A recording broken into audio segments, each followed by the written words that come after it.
Imagine waking up to hushed voices that vanish when you open your eyes, or discovering your prized possessions hidden where they definitely shouldn't be. Sometimes, the horror isn't about creaking doors or haunted mansions, it's about what real people can do when no one else is watching. Over the years, I've heard 3 separate accounts of nightmarish events that defy all logic. Each started off innocently, a vacation, a family tradition, a simple weekend escape, and ended with unsettling revelations that refused to fade. What you're about to hear will make you question how well you truly know your closest friends and how safe you really are, even in the places meant to bring you peace. Sit tight. This journey spirals into depths that most of us hope we'll never face. But once you learn these stories, there's no going back. It began with 4 middle school friends who seemed inseparable. They were the kind of kids who spent weekends gaming, trading jokes, and riding bikes across town.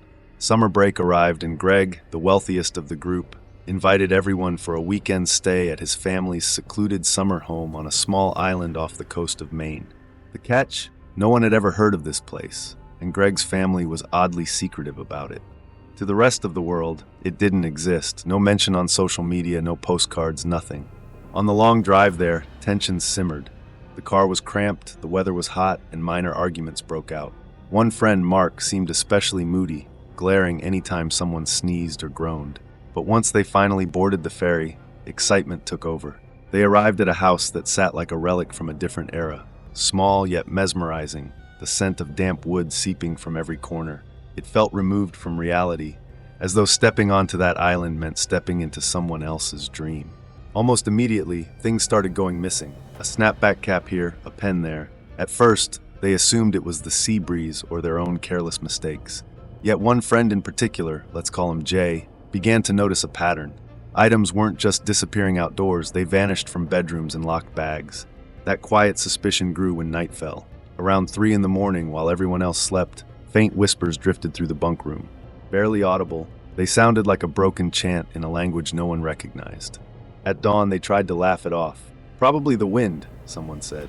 But the next day, more possessions vanished. An extra toothbrush, a soccer cap, even a rare pen from a prized collection. Sick of the mounting frustration, the boy who lost the pen decided to investigate. It was easy to get lost in that house. The hallways seemed to bend, and corners led to locked storage rooms. At times, he felt as though an unseen presence watched his every step. Then came the discovery that would shatter the group's trust forever. Stashed away in Mark's duffel bag were random objects taken from everyone. The missing snapback, stray toiletries, writing utensils, plus a pair of someone else's underwear. It felt bizarre, but it didn't stop there. Beneath these items was a small spiral-bound notebook. Innocently flipping through, he expected to find doodles or nonsense lyrics. Instead, he found page after page of horrifying sketches. Human figures maimed, demonic symbols carved into foreheads, monstrous shapes that defied comprehension. And near the end were drawings of a specific person pinned to a wall, limbs missing, eyes wide with agony. Scribbled repeatedly was his name, followed by a final line, "I'll do it tomorrow." His mind raced. Fear paralyzed him. But a surge of adrenaline kicked in, and he dashed to Greg's father, the only adult in the house, who at first refused to believe any of it. Accusations like that could ruin friendships, and maybe families. But when shown the notebook, even he turned pale. His response was swift. Everyone was to pack immediately. They were leaving that afternoon. Greg's father invented a rushed excuse about a family emergency. No one questioned it. In the chaos, the discoverer of that twisted notebook took a single page as proof. Something told him that this might be the only thing preventing a far worse fate. The ride home was a silent blur. Mark sat in the back seat, eyes locked on whoever dared glance his way. By the time the car pulled into their hometown, the group was forever changed. They scattered to their homes, the bonds between them severed, and yet the real horror had only begun. Mark disappeared from school soon after. His family moved. Nobody knew where he went. The police took statements, discovered more evidence, and confirmed that the boy's items and the notebook were chillingly authentic. You would think that would be the end, but a single letter arrived years later, containing one stolen item from that trip and an even simpler message. "I remember everything." But that was just the start of these inexplicable, haunting events. Sometimes what seems like a horrifying one-off is only a precursor to even darker happenings. Time has a peculiar way of burying trauma under layers of daily life, but certain triggers rip those memories right back to the surface. In the wake of Mark's unsettling disappearance, rumors circulated.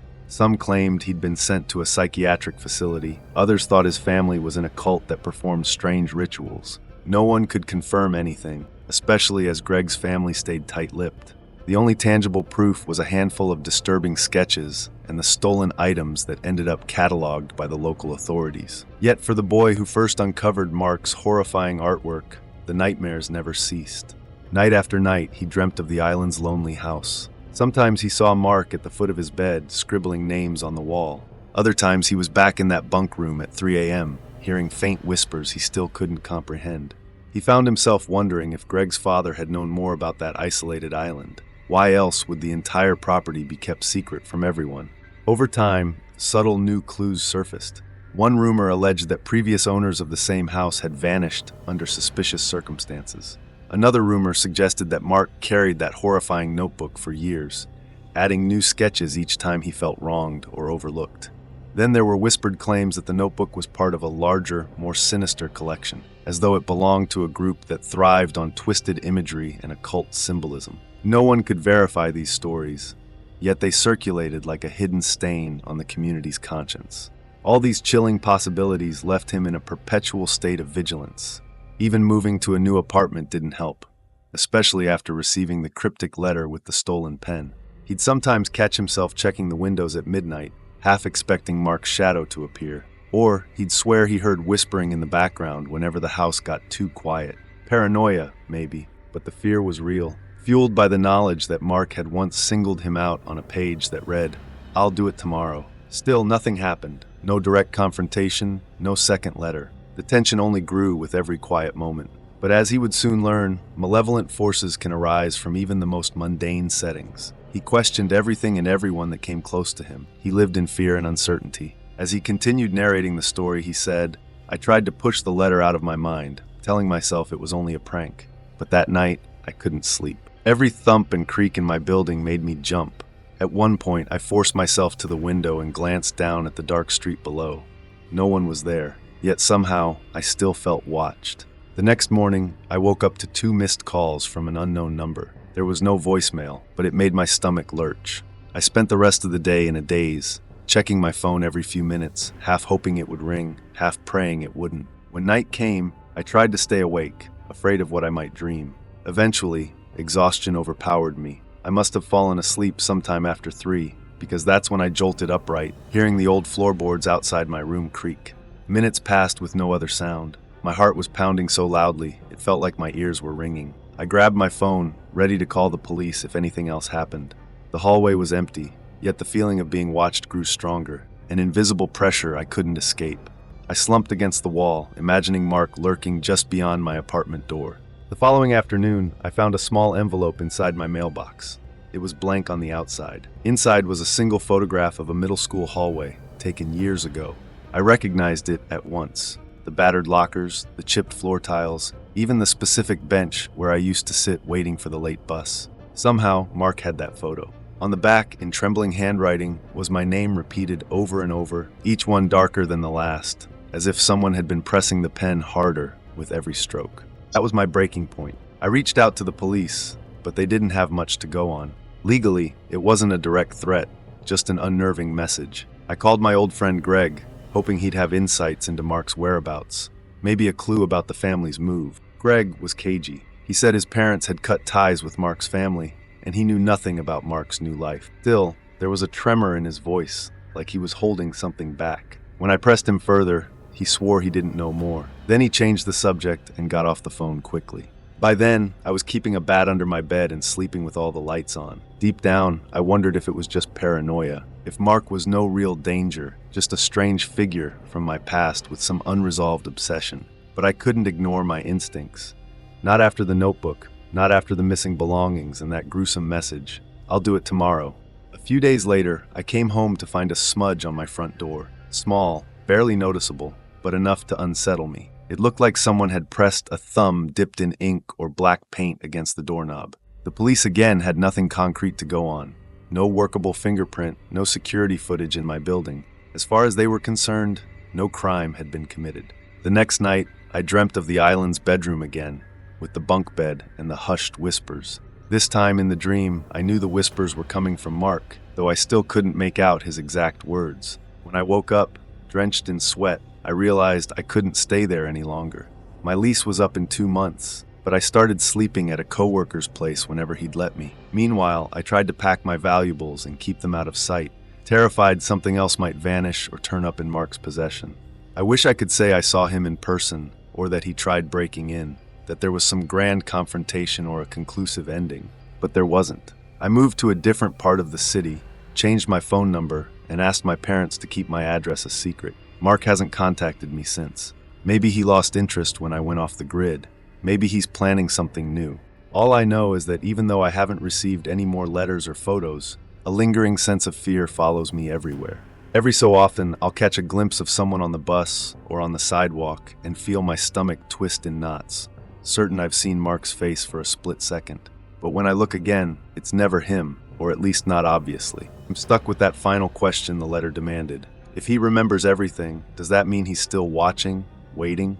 Or has he already moved on to someone else, some other unfortunate friend who never saw it coming? I still keep that torn page from the notebook hidden away in a locked drawer. It's my reminder that no matter how ordinary or innocent life might seem, there are people like Mark, people capable of harboring darkness you can't begin to understand. And if someday I find another envelope in my mailbox or another cryptic note taped to my door, I hope I'm prepared.